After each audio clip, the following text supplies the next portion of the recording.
speaking. Okay, I'm handing it to you. Okay. Watch me. Being shot to death in Memphis, as he was down in Memphis for the Poor People's Campaign. He's fighting for better housing, wages, workplace safety, schools for those underprivileged. But most of us recognize the unfairness that the sanitation workers in Memphis were facing as far as equal pay. It's amazing today, 55 years, we're still fighting for all of those justices.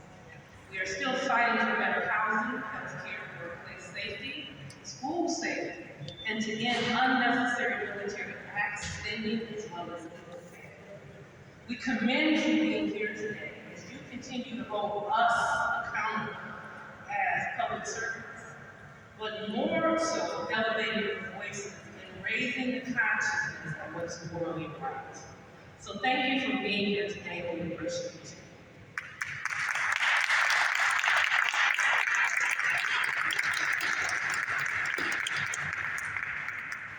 And now we will begin the reading of the speech. I would ask the first and the second speaker to come up. Thank you.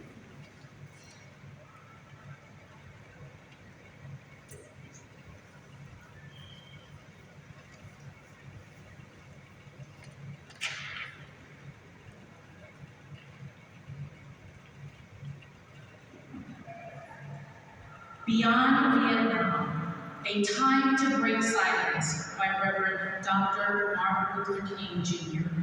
Reverend King delivered this speech at a meeting of clergy and laity concerned to a crowded Riverside Church in New York City.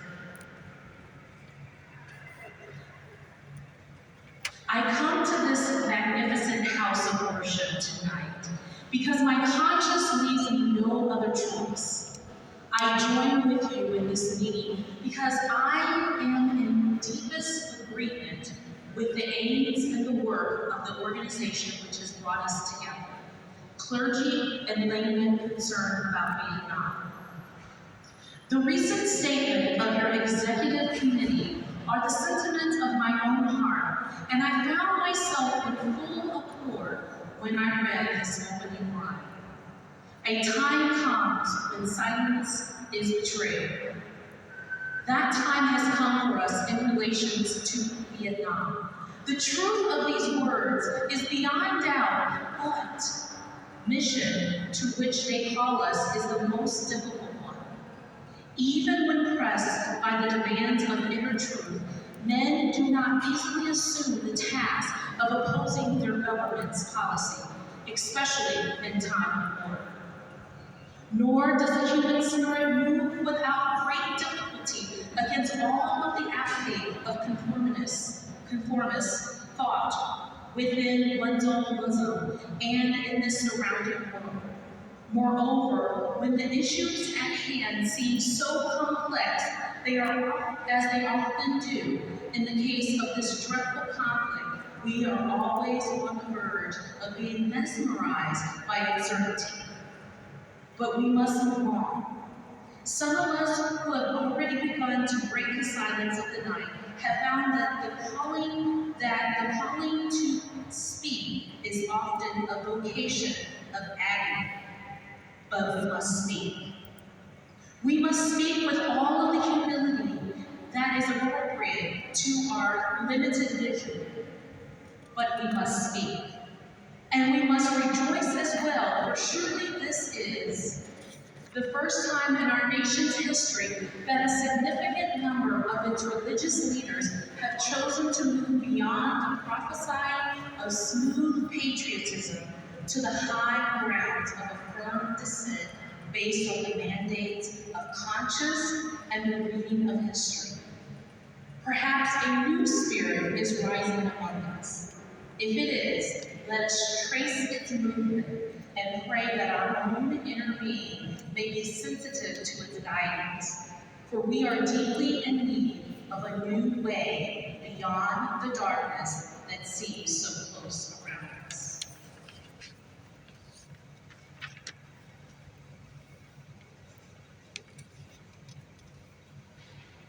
Over the past as I move to break the betrayal of my own silences and to speak from the burnings of my own heart. As I have fought the radical departures from the destruction of Vietnam, many persons have questioned me about the wisdom of my path. At the heart of their concerns, this query has often loomed large and loud. Why are you speaking about war, Dr. King? Why are you joining the voices of dissent? Peace and civil rights don't mix, they say. Aren't you hurting the cause of your own people, they ask? And when I hear them, though I often understand the source of their concern, I am nevertheless greatly saddened. For such questions me that the inquirers have not really known me, my commitment, or my calling. Indeed, their questions suggest that they do not know the world in which they live. In the light of such tragic misunderstandings, I deem it of signal importance of such tragic misunderstandings to try to state clearly, and I trust concisely, why I believe that the path of Dexter Avenue Baptist Church, the church in Montgomery, Alabama, where I began my pastor, leads clearly to the sanctuary tonight. I come to this platform tonight to make a passionate plea to my beloved nation. This speech is not addressed to Hanoi or the National Liberation Front. It is not addressed to China or Russia. Nor is it an attempt to overlook the ambiguity of the total situation and the need for a collective solution to the tragedy of Vietnam. Neither is it an attempt to make North Vietnam or the National Liberation Front paragons of virtue, nor to overlook the role they can play in a successful resolution of the problem. While they both may have justifiable reason to be suspicious of the good faith of the United States, life and history give eloquent testimony to the fact that conflicts are never resolved without trust, give, and take on both sides. Tonight, however, I wish not to speak to Hanoi or the NLF, but rather to my fellow Americans who with me bear the greatest responsibility in ending a conflict that has exacted a heavy price on both continents.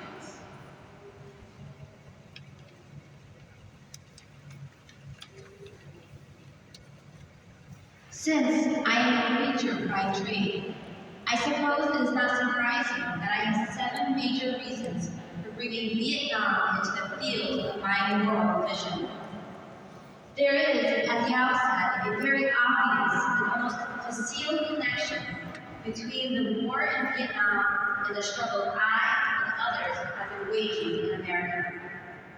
A few years ago, there was a shining moment in that struggle. It seemed as if there was a real promise. Holding this, I'm supposed to hold it for a couple of minutes. Did you both hold it black for and white through the coffee program. There were experiments, hopes, new beginnings.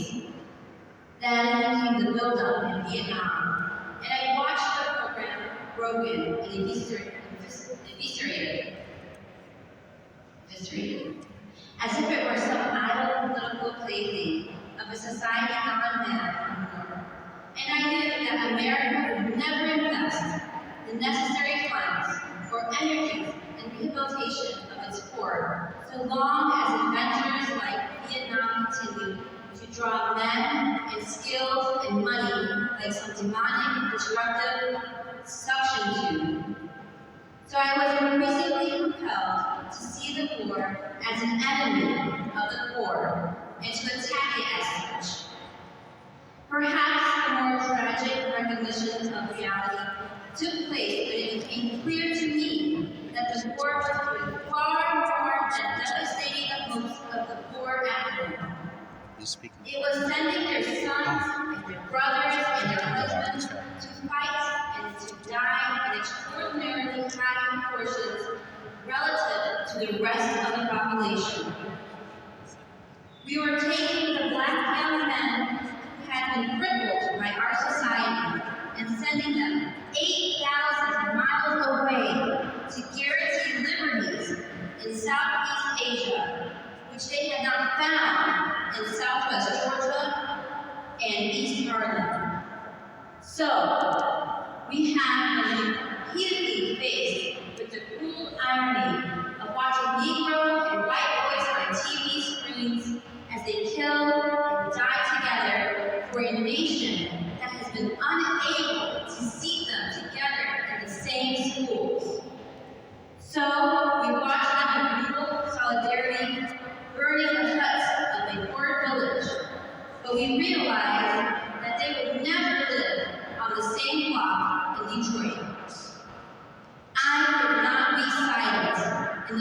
face of such cruel manipulation of the poor.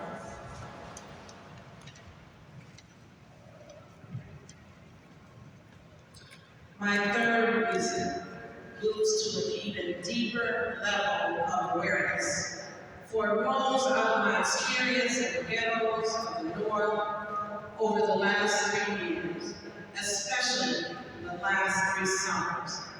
As I have walked among the desperate, rejected, and angry men, I have told them that Molotov cocktails and rifles would not solve their problems.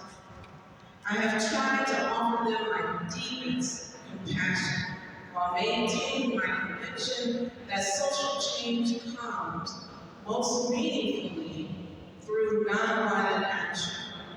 But they ask, and rightly so, what about Vietnam? They ask if our own nation was using massive doses of violence to solve its problems, to bring about the change it wanted. Their questions hit home, and I knew that I could never again raise my voice against the violence of the oppressed in the ghettos without having first spoken clearly to the greatest purveyor of violence in the world today, my own government. For the sake of those boys, for the sake of this government, for the sake of hundreds of thousands trembling under our idols, I cannot be silent. For those who ask the question, aren't you a civil rights leader? And thereby mean to exclude me from the movement for peace, I have this further answer. In 1957, when a group of us formed the Southern Christian Leadership Conference, we chose as our motto to save the soul of America.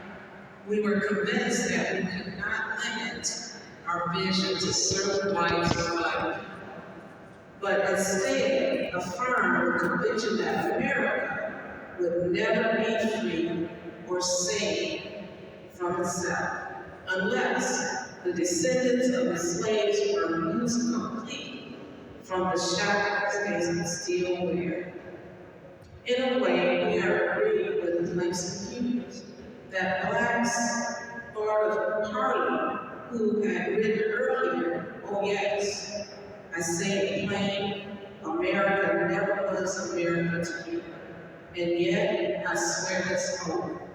America will be.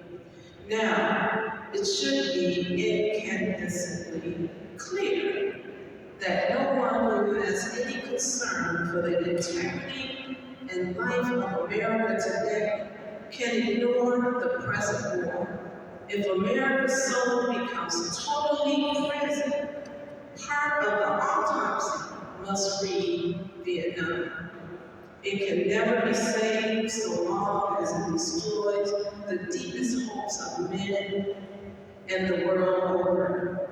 So it is that those of us who are yet determined that America will be, and laying down the path of protest and dissent, working for the help of our land.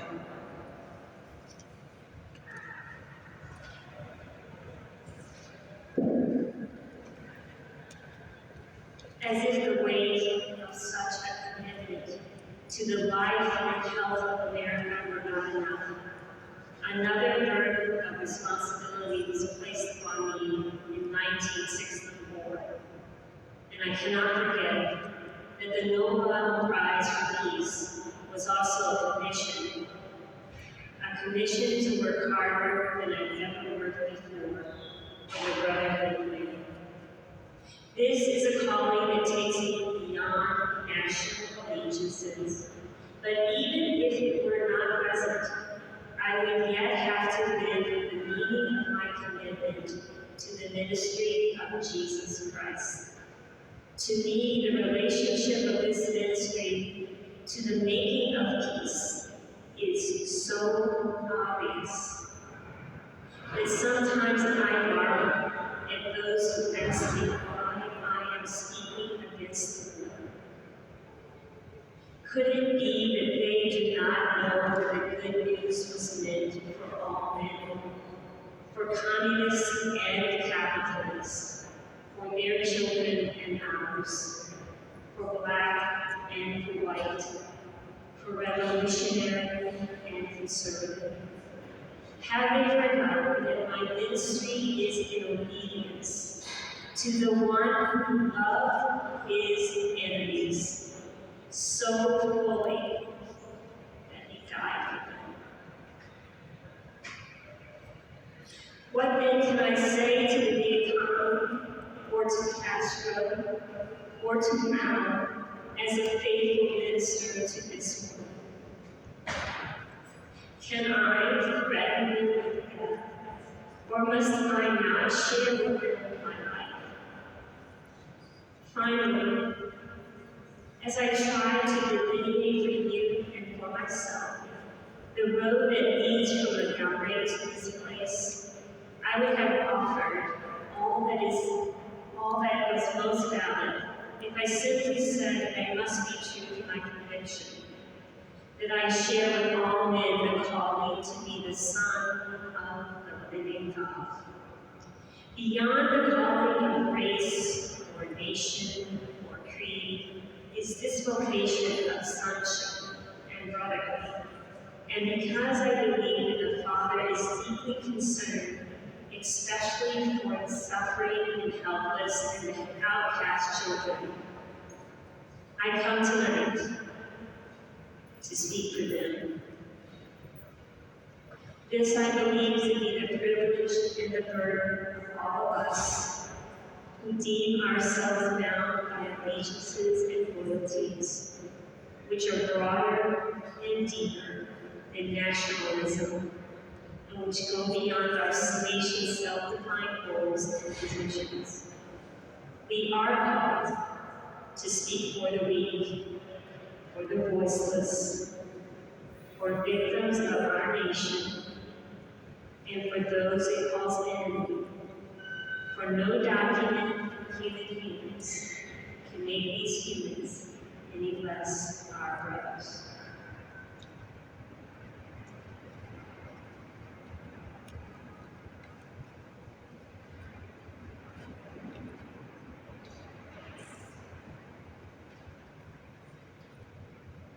As I ponder the madness of Vietnam and search within myself for ways to understand and respond with compassion, my mind goes constantly to the people of that peninsula.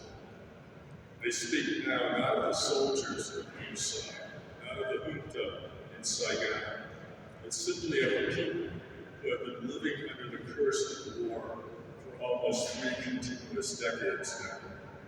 I think of them too because it is clear to me that there will be no meaningful solution there until some attempt is made to know them and to hear their broken cries.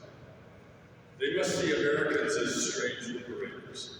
The Vietnamese people proclaimed their own independence in 1945 after a combined French and Japanese occupation, and before the Communist Revolution in China.